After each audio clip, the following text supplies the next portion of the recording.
Boa tarde, me chamo Luna, sou estudante do curso de Química Bacharelado e hoje eu vou apresentar o meu trabalho, que é sobre espectrometria atômica, cotação de instrumentos e aplicações.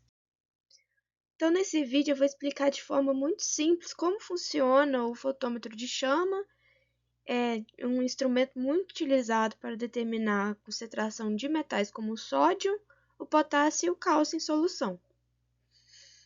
E como que se baseia essa técnica? A fotometria de chama é uma técnica simples de espectroscopia e ela se baseia no fato de que alguns metais, quando entram em contato com a chama quente, ficam excitados e emitem luz em cores características. E esse fotômetro vai medir exatamente a luz emitida e transforma isso em concentração. Ou seja, quanto mais luz, maior a quantidade de elementos na amostra.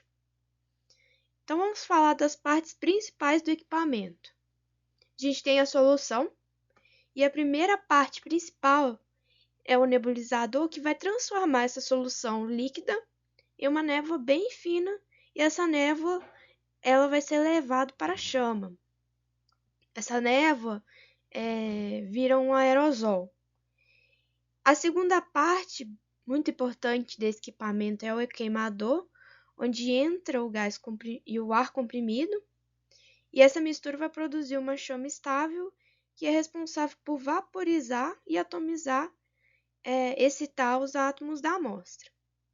Depois da chama, a luz é emitida e passa por vários filtros ópticos. Cada filtro deixa passar só o comprimento de onda referente ao metal que estamos analisando. Então, se a gente tem cálcio nessa amostra, vai deixar passar somente cálcio. Isso vai fazer com que se evite interferências de outros metais. Por fim, a luz vai chegar no detector e vai converter a intensidade luminosa em sinal elétrico. Esse sinal, então, é convertido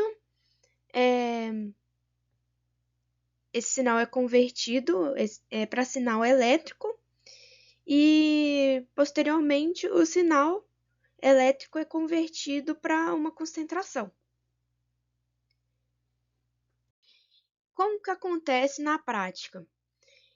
O processo de análise bem direta, porque primeiro a gente prepara soluções padrões com concentração conhecida do elemento e essas soluções vão calibrar o nosso equipamento.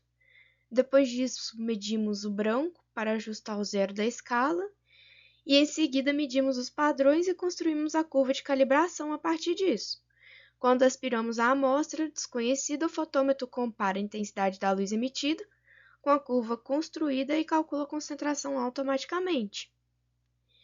Essa técnica é muito usada porque ela é muito rápida, ela é barata porque a gente usa, por exemplo, gás de cozinha como comburente e ar comprimido como oxidante, e ela é muito comum em análise de água, de solo, de fertilizante, alimentos, também amostras clínicas, e ela funciona muito bem para elementos como o sódio e potássio, o lítio e o cálcio.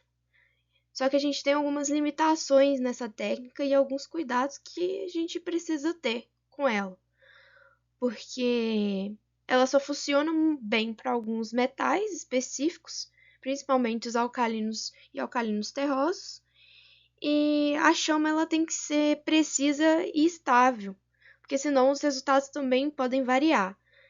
E em concentrações muito altas, pode acontecer um fenômeno chamado de alta absorção, que reduz o sinal do metal que a gente está lendo.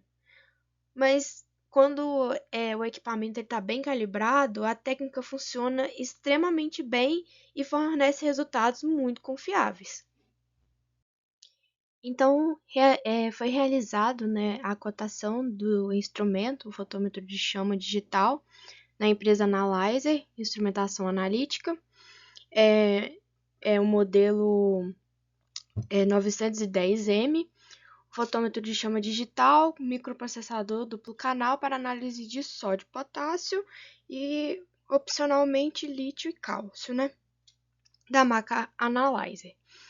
Como podemos verificar, o preço total do equipamento sai a 22.800 e como especificações a gente tem a leitura simultânea de sódio e potássio, indicador de sensibilidade, uma memória não volátil, calibração automática de todos os parâmetros, sistema de mistura desmontável para facilidade de manutenção, desligamento automático da chama quando houver qualquer falha de energia, filtro de ar controlado com purga automática, indicador de pressão análogo, manômetro, atomizador resistente a amostra quimicamente agressiva, sistema de ignição automática para acendimento, linearizador incorporado ao programa para todas as faixas, fornecimento com pés niveladores, leituras em ppm,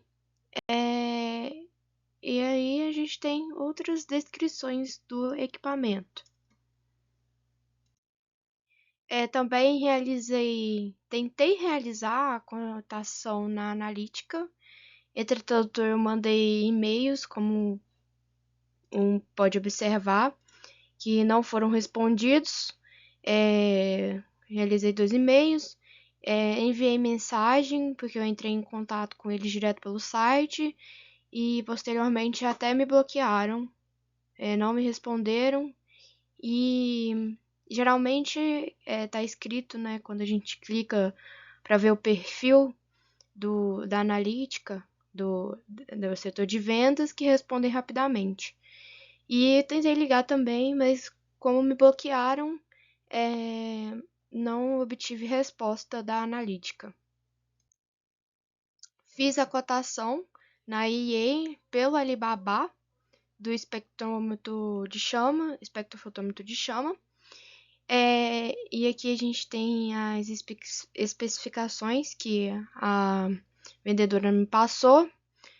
O fotômetro mede cálcio, sódio, lítio, potássio e bário na faixa de 0 a 100 ppm ou até de 0 a 3.000 ppm. E o erro linear de 0,1 a 8 ppm. Me passou as medidas, né? O peso, inclui uma impressora e um compressor de ar, tem garantia de 1 ano e suporta personalização.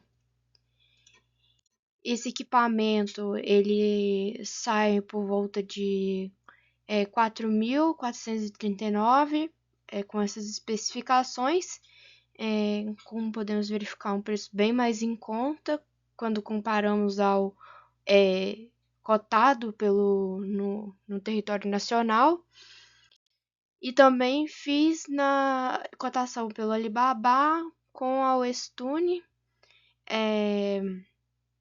que verificou para mim, no caso esse equipamento aqui, desse modelo, ele vai ler só potássio e sódio. É o modelo FP640, mas tem outros modelos que leem também lítio, cálcio e quando eu estava conversando com o vendedor, ele passou outros modelos com maior amplitude de metais que o equipamento consegue ler. Ele, para ser importado hoje, com a taxa de envio, ele sai a R$ 6.736,85 reais.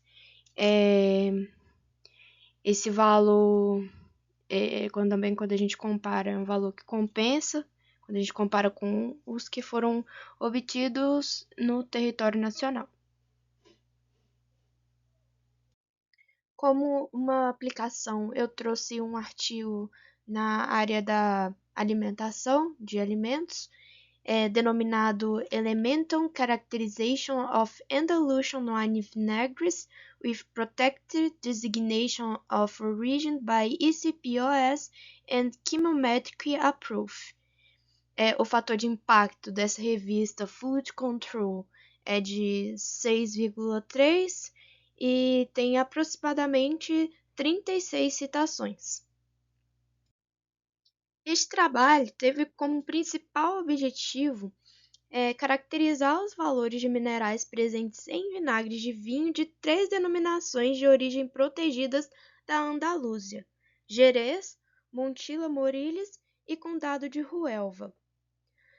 Além disso, eles buscaram verificar se essa composição mineral pode ser usada para diferenciar a origem geográfica dos vinagres e também avaliar como o tempo do envelhecimento influencia esses teores.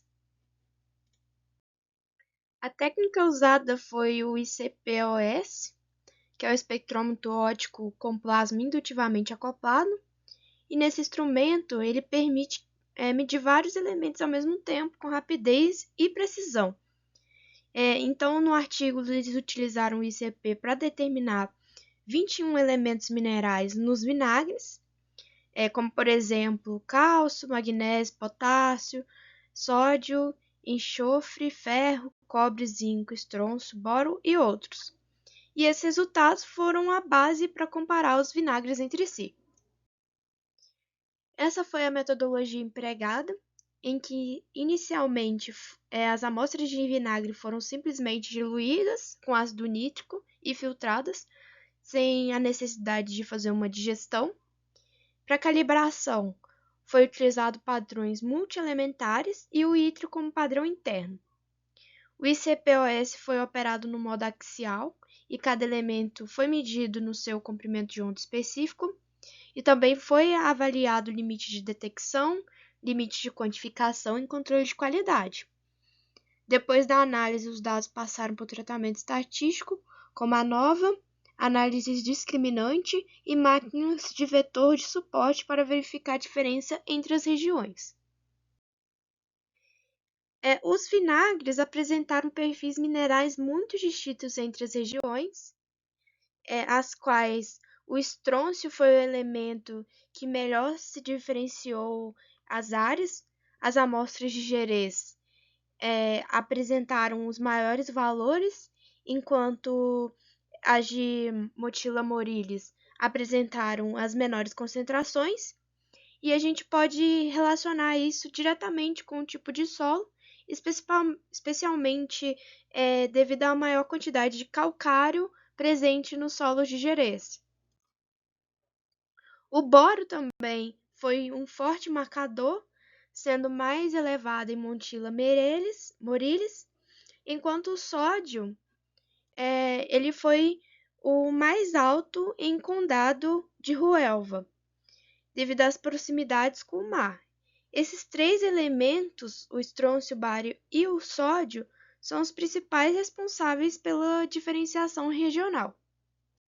Eles também fizeram um estudo sobre o efeito do envelhecimento das amostras de vinagre, e eles detectaram que o envelhecimento levou à concentração de diversos elementos, como o cálcio, o potássio, o magnésio e também o enxofre.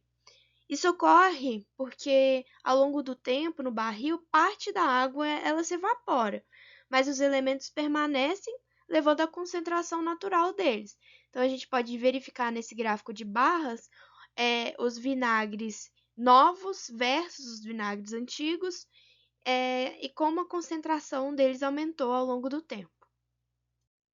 Também foram feitos estudos de elementos tóxicos que poderiam estar presentes nessas amostras de vinagre, e esses elementos tóxicos, como chumbo e cádmio, apareceram em pouca concentração, mas também são concentrações que estão nos limites legais de serem aparecidas, estão no regulamento. E isso confirma que os vinagres que foram analisados são seguros para consumo. Também foi feita uma análise estatística, e a análise discriminante mostrou uma separação clara entre as três PDOs, com taxas de acerto próximas a 80%. Isso vai reforçar que o perfil mineral pode ser utilizado como ferramenta de autenticação química, e podemos diferenciar a identidade dos vinagres de acordo com a região de produção. Então, como conclusão, o ICP-OS é uma ferramenta muito útil para caracterizar vinagres, para verificar sua autenticidade. A composição mineral mostrou-se capaz de diferenciar os vinagres das 3 regiões estudadas. Também ficou claro que o envelhecimento aumenta significativamente o teor desses minerais nas amostras de vinagre, e dessa forma, o perfil elementar pode ser usado tanto para o controle de qualidade, quanto para evitar fraudes e garantir que o produto realmente pertença à sua denominação de origem. Então, aqui estão as referências utilizadas para a construção desse trabalho. Gostaria de agradecer pela paciência e espero que tenham gostado. Muito obrigada.